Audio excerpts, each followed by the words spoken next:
Hello mga ka-Lazada! So, for today's vlog, as I promised dun sa mga nagme-message sa aking Facebook page, ayan, gagawin ko po ng mga video tutorials, yung mga kahilingan po nila. So, by the way mga ka-Lazada, hindi po ako part ng admin ng Lazada Affiliate.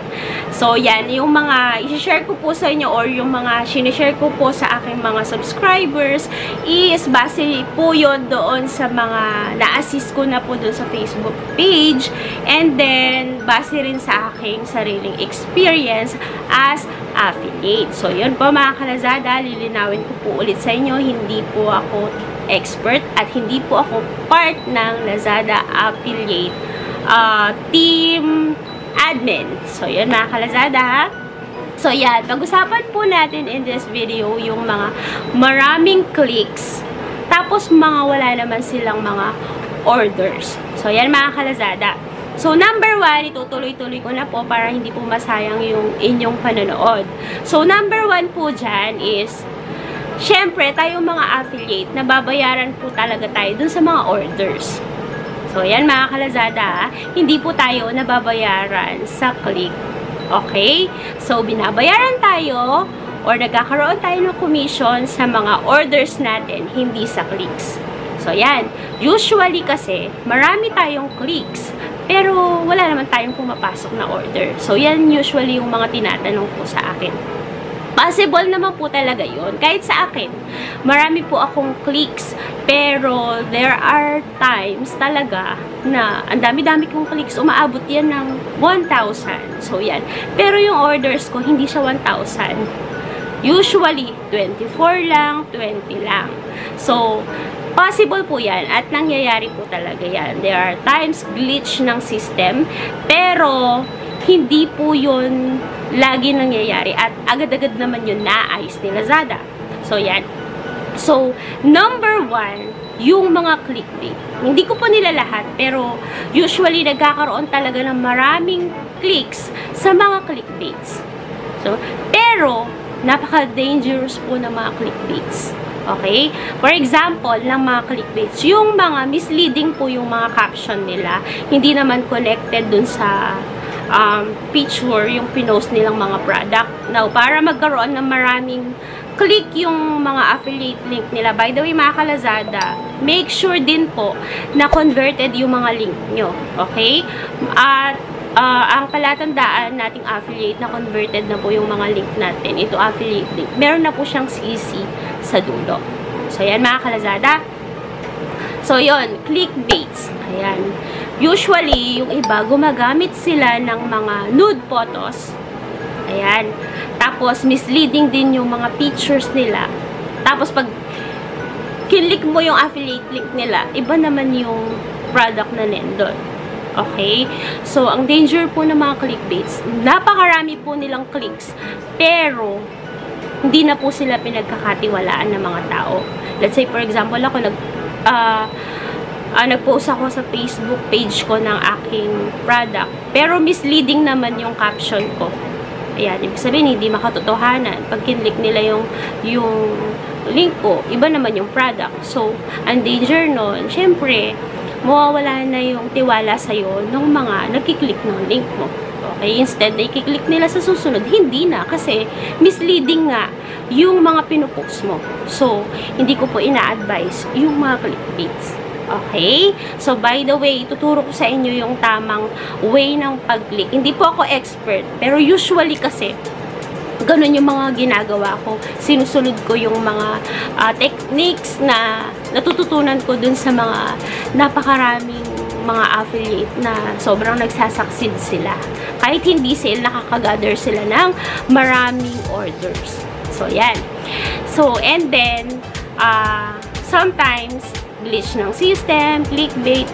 Tapos, yung madalas din naman, ang dami-dami mong click, pero mali naman yung time ng pag-post mo.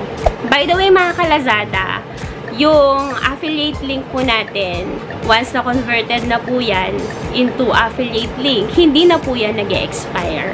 So, pero, ayan, once na kinlik po siya ni buyer, bago po siya bago bumili si buyer, make sure na last click ka po. For example, ako yung buyer. Tapos, nag-click ako sa link mo.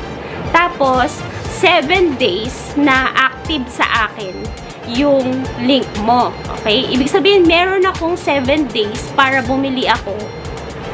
Tapos, papasok siya dun sa link mo.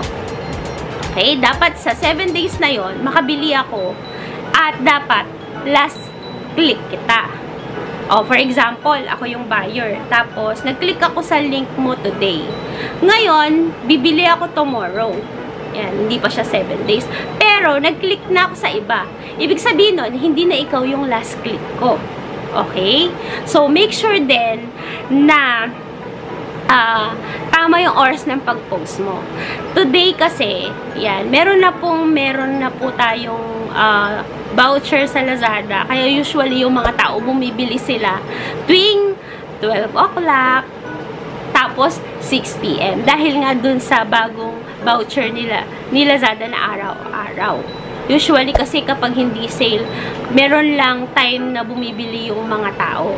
Kaya dapat tsatsambahan mo din yun. At dapat make sure na ikaw yung last click ng mga buyer mo. Okay? Kaya ako usually, hindi naman talaga ako nag-post araw-araw. Ayan.